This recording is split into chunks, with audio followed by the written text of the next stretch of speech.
Assalamu alaikum. In the name of Allah, the most merciful, the most kind. My name is Ruhma Jalil from BS Zoology 3rd semester. Today I am here to present botany presentation. My topic is phytohormones. So let's start. First of all, we discuss content of this topic. In the content, we discuss about definition, discovery, characteristic, classes, and after that summary. First of all, we discuss what is phytohormones, the definition basically. Any of various hormones produced by plants that control or regulate germination, growth, metabolism or other psychological activities.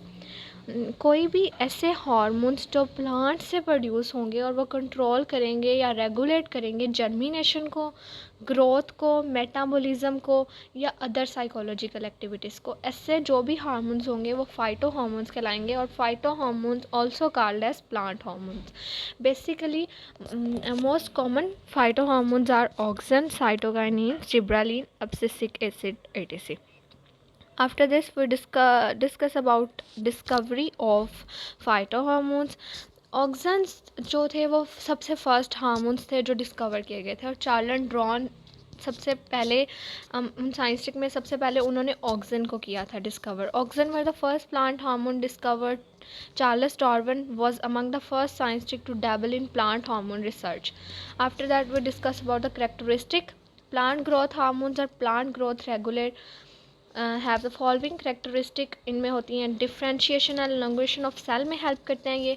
Formation of leaves, flowers and stems में करते हैं. Wilting of leaves में, ripening of fruit में, seed dormancy में. Seed dormancy basically dormancy होती है the state in which plant or any part of plant accept little or no growth, जिसमें वो अपनी ग्रोथ थोड़ी देर के लिए रोक देता है, उसको डोरमेंसी कहते हैं. After this we discuss about the classes.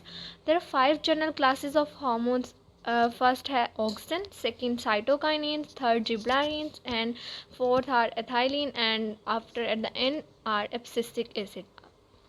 we one by one we discuss all these types and classes. Plant hormones कोई भी हो सकते हैं, दो तरह के हो सकते हैं. एक ग्रोथ प्रमोटर हो सकते हैं या कोई ग्रोथ इनहिबिटर हो सकते हैं. और कुछ इस तरह के हार्मोन्स होंगे जो ग्रोथ को इनहिबिट भी करेंगे और प्रमोट भी करेंगे. अब ग्रोथ प्रमोटर क्या होते हैं? ग्रोथ प्रमोटर प्रमोट करते हैं सेल डिवीजन को, सेल इनलार्जमेंट को, सेल फ्लावरिंग और फ्रूटिंग को और सीड फॉर्मेशन को. और इनहिबिटर वो होंगे जो इनहिबिट करेंगे ग्रोथ को और प्रमोट करेंगे डोरमेंसी को. डोरमेंसी मैंने पहले भी बता दिया कि the state in which plant or any part of plant accept little or no growth. After this, we discuss following classes of phytohormones. First of all, we discuss about auxin. Auxin is a major classes of plant hormones that influence plant growth as well as the development of new plant. Auxin ऐसे hormones होते हैं जो influence भी करते हैं growth को और new plants की डेवलपमेंट में भी हेल्प करते हैं. केमिकल नेचर क्या होती है इनकी? ऑक्सिन इंडोल एस्टिक एसिड पर मुश्तमिल होता है और उनके डेरिवेटिव्स पर. इसमें एस्टिक एसिड के साथ एक इंडोल ग्रुप अटैच होता है और इनमें से मोस्ट जो इम्पोर्टेंट ऑक्सिन है जो मोस्टली प्लांट्स में पाया जाता है वो इंडोल 3 एस्टिक एसिड है. After that we discuss their role or psychological effect के, मतलब ये रोल किस तरह प्ले करते हैं, इनके क्या साइकोलॉजिकल इफेक्ट्स हैं. तो auxin are responsible for cell growth and enlargement during stem growth. Auxin जो होते हैं वो स्टिमुलेट करते हैं सेल डिवीजन को with other plant hormones like cytokinins, और ये डिले करते हैं लीव्स एंड सिंसिन्स को और फ्रूट राइपनिंग इन प्लांट्स को. They stimulate the growth of flowers and the flowering process. ये स्टिमुलेट करते हैं ग्रोथ को फ्लावर्स की और फ्लावरिंग प्लांट्स की. After this we discuss about cytokinins. This is an other important category of plant hormones. Organic compounds having a structure resemblance to these hormones are also found in animal cell. They perform completely different role in animal bodies. इनकी chemical nature जो होती है ये adenine के derivatives होते हैं और इनमें प्यूरिन की एक बेस होती है और ये राइबोसाइड्स और राइबोटाइड्स से बने होते हैं. एडिनिन इस क्लास में भी इंक्लूड होते हैं और zeatin is the most common cytokinin found in the majority of plant.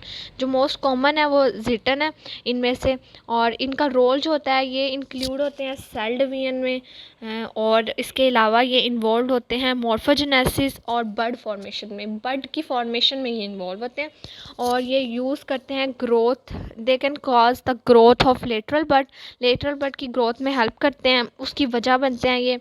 They also have a role in stomatal opening in some species of plants. After that we discuss gibberellins. ये family होती है plant hormones की, जिसमें एक 125 organic compounds होते हैं और सब में स्ट्रक्चरल सिमिलरिटीज़ होती हैं, स्ट्रक्चर्स में ये एक दूसरे के साथ मिलते होते हैं। जिब्रालिन्स एसिड 1 and 3 GA1 और GA3 are the most commonly found gibberellin plant. और जिब्रालिक 1 and 3 जो होते हैं ये मोस्ट कॉमनली फाउंड होते हैं जिब्रालिन्स प्लांट में। और इनकी केमिकल नेचर होती है, ये साइक्लिक कंपाउंड होते हैं, 6 कार्बन रिंग। साइक्लिक कंपाउंड मतलब इनके पास 3-6 कार्बन रिंग्स होंगी इनके स्ट्रक्चर में। कार्बोक्सिलिक ग्रुप होगा और हाइड्रोक्सल ग्रुप होगा, जो इसेंशियल फीचर्स होते हैं दीज कंपाउंड इनके। After this we discuss their role. और जिब्रालिक एसिड 1 जो होता है ये कॉजेज करता है stem elongation, promoting cell division और cell elongation. They can cause stem elongation in response to long summer days, a phenomena called bolting. Bolting ऐसा phenomena होता है कि स्टेम इलोंगेशन हो जाती है लॉन्ग समर डेज में रिस्पॉन्स की वजह से, और इस फिनोमेना कहते हैं bolting. They are involve in the induction and synthesis of enzyme during seed germination. और उसके बाद unlike oxygen they promote the male features of flowers. ये फ्लावर्स का मोस्टली मेल फीचर को प्रमोट करते हैं। After this we discuss ethylene. Ethylene gas plays important role in plant growth and development. It can also provide to plant artificial way to meet their need. ये mostly ये artificial need provide करता है plants को कि वो अपनी needs को पूरा कर सकें। इनकी chemical nature जो होती है ये हाइड्रोकार्बन होते हैं, इनके पास इथेन हाइड्रोकार्बन होती है belonging to the class of alkenes having molecular formula of C2H4. After this their role, it's limits the effect of injury bye activating defence mechanism. ये मोस्टली प्लांट्स में डिफेंस मैकेनिज्म प्रमोट करते हैं जो उनको किसी भी इंजरी से बचने के लिए, मतलब उन्हें इंजरी में बचने के लिए उनकी हेल्प करता है। It is responsible for the development of root and shoot. Ethylene causes flower induction and flower opening in some species. It is also responsible for fruit and leaf abscission. Abscission होता है कि shedding of various part of an organism. किसी भी plant के various part की shading जो होती है ना उसको कहते हैं। It is also a powerful agent that promote fruit ripening. It is used in artificial ripening of fruit। और ये इसका सबसे इम्पोर्टेंट वर्क है कि आर्टिफिशियल राइपनिंग ऑफ फ्रूट्स में हेल्प करता है। उसके बाद है एब्सिसिक एसिड। ये क्लास जो है ये सिर्फ इसमें ऑर्गेनिक कंपाउंड्स होते हैं और इनको एब्सिसिक एसिड कहते हैं। इनकी केमिकल नेचर जो होती है ये कॉम्प्लेक्स स्ट्रक्चर होता है और कार्बोक्सिलिक एसिड और हाइड्रोक्सल ग्रुप का, और इनमें एक बेंजीन रिंग होती है जो कि इसेंशियल कंपोनेंट होती है किसी भी एब्सिसिक एसिड मॉलिक्यूल में। फिर इनका रोल आ जाता है, it is responsible for the induction and maintenance of dormancy in some seed. It cause the synthesis of some storage protein in seeds. It inhibits stem growth in response to water stress. और ये involve होते हैं defence system में against the attack of insect. कोई भी attack होता है insect का तो उसके ये अगेंस्ट उनको डिफेंस सिस्टम प्रोवाइड करते हैं। अब हम अब डिस्कस करेंगे समरी में कि हमने अब तक इसमें पढ़ा क्या है। ये प्लांट हार्मोन्स हमने पढ़ा है कि ये ऑर्गेनिक कंपाउंड्स हैं जो रेगुलेट करते हैं और कोऑर्डिनेट करते हैं हमारी साइकोलॉजिकल और केमिकल प्रोसेस को। और ये जो भी प्लांट के अंदर ये सारे केमिकल और साइकोलॉजिकल प्रोसेस हो रहे होते हैं उनको ये कंट्रोल करते हैं और रेगुलेट करते हैं। दे आर डिवाइडेड इनकी डिफरेंट हमने क्लासेस पढ़ी, इनके स्ट्रक्चर पर बेस थी कुछ। और प्लांट्स जो हैं वो कोऑर्डिनेट करते हैं different activities such as photosynthesis, cellular respiration, storage starch और by the action of plant hormones. और ये केमिकल सब्सटेंसेस जो होते हैं ये प्लांट से प्रोड्यूस होते हैं और ये एक्ट करते हैं अदर प्लांट्स पे और ये ब्रिंग करते हैं कोऑर्डिनेशन को और इनको डिफरेंट एक्टिविटीज़ में हेल्प करते हैं। इन डिफरेंट प्लांट्स के दरमियान कोऑर्डिनेशन पैदा करते हैं और उनको हेल्प करते हैं। This is all about my topic. Thank you so much.